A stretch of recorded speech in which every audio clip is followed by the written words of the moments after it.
Necrophilia is a term that is described as indulging in carnal pleasures with a corpse.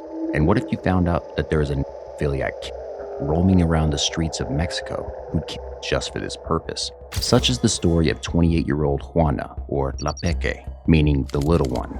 In the past few years, the Mexican cartels have claimed more than 150,000 lives through their blatant kidnappings and rivalries. In Latin America, the number of imprisoned women have increased dramatically over the last 25 years. This number has almost doubled from less than 40,000 women in the early 2000s to over 74,000 women prisoners in the region in 2011. Although women are still a minority in prisons, making up only about 6% of Latin America's incarcerated population, the number of women behind bars is growing disproportionately compared to men. And thanks to these cartels, most of these women are in prison for narcotic offenses. Apart from selling substances and arms, these cartels also hire sicarios or hitmen. But in the past few years, these cartels have started hiring female assassins known as sicarias. They are also thirsty and fame-hungry killers. Many sicarias post their photos with guns on social media sites. They also flaunt their money and even tigers. Most of these women aren't in prison for large-scale trafficking or violent offenses, but rather for non-violent offenses related to micro-trafficking and small-scale possession of illegal substances. While there are some exceptions, women often enter the illegal substance trade as small-time mules and have little chance of advancement in terms of economic income and decision-making power. Women are trapped in a cycle of poverty and crime because of their limited mobility. Well, such is the story of Juana, or La Peque. Juana was born in Jalisco, Mexico. At a very young age, she was romantically involved with a guy more than 20 years her age. At the age of 15, Juana had a child, and the child's father left her. Juana had no money and couldn't feed her child, so she took to street work. Gradually, she met one of the most technologically advanced Mexican cartels called Los Zetas.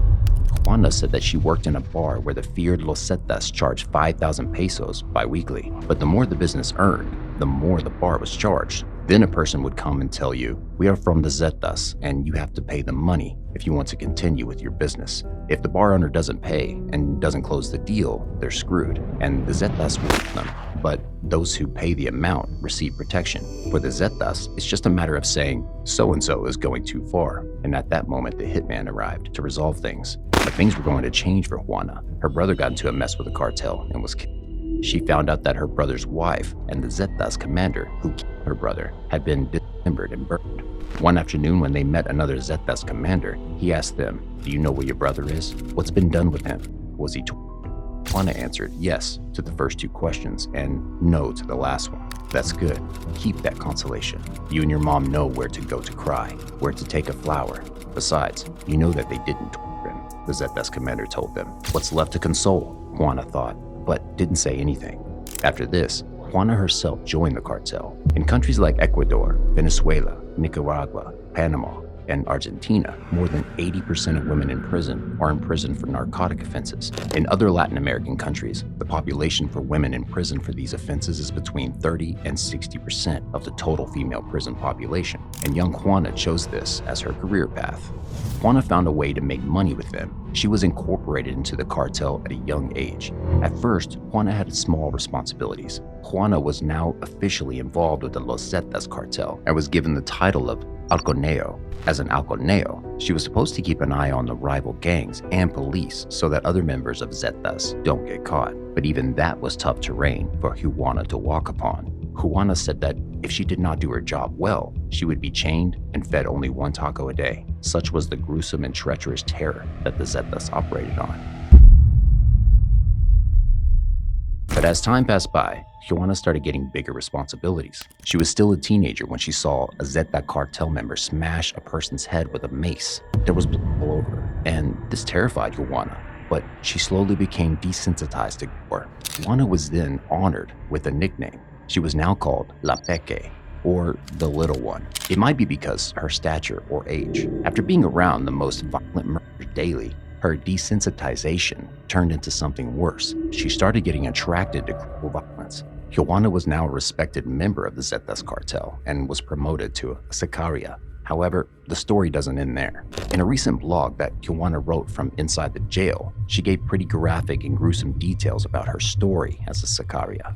She said that the sight of blood was magnetic to her. After she would her victim, she would cut their head off and drench herself in them. She would also drink their liquids while it was warm. But not just this, some Zetas cartel members also said that Lapeke was fond of pleasuring herself with the carcass of the victim after she had killed them. She would use their head and other body parts to have intimate relations with the deceased victim. But Juana is not frightening at all. A lot of these sicarias and cartel mules often post their photographs on social media. In one photo, Juana looks like a model for a gun company. She has beautiful red hair, a charming body, and an innocent smile. The only dangerous thing about this photograph is that Juana is holding a machine gun in her hand. Apart from the gun, everything about Juana looks normal. From some of these photos, we can see she wants to be seen as a threat. After all, Juana confessed to killing 5 men, drinking their warm liquids, and deriving intimate pleasures from their carcasses. In 2016, she was caught after killing 5 men and sentenced to prison in California. In her blog, she gave grotesque and emotional details of her life. Ever since I was a little girl, I was a rebel, and then became a substance addict and an alcoholic. This throws light on why she was attracted to the cartel life, but these cases get more distorted from here on. She also wrote on her blog that after she saw a head crushed with a mace, she felt that she was scarred for life. I remember feeling sad and thinking I did not want to end up like that. Maybe it was fear that provoked her to become as disturbed as her fellow cartel friends in order to avoid getting violent or murdered.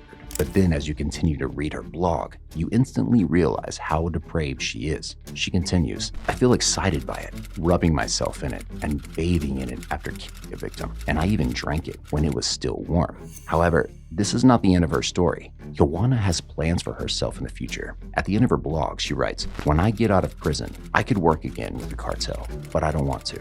This served me as an experience, and not so much because of the confinement. The confinement does not end you. The personal experiences that you lived while in confinement finish you off. Here in jail, my parents died, but when I leave here, I will leave with one hand behind and the other in front. I will find myself in great financial need, and who is going to pay me 8,000 pesos a day to just be on the street for 4 hours? It's always tempting to come back."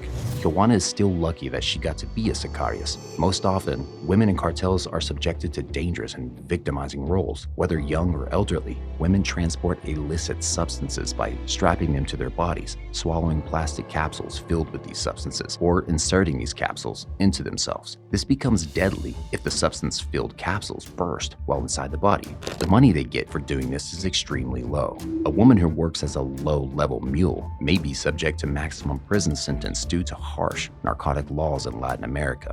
However, the question remains, why do cartels hire women assassins? There are many answers to these questions. Some researchers say that in the past few years, men have died and most of their wives have been widowed and left with no money. These widowed women then contribute to their husband's legacy. And there are other reasons too. In this falling economy where people are losing jobs and spending money has become a problem.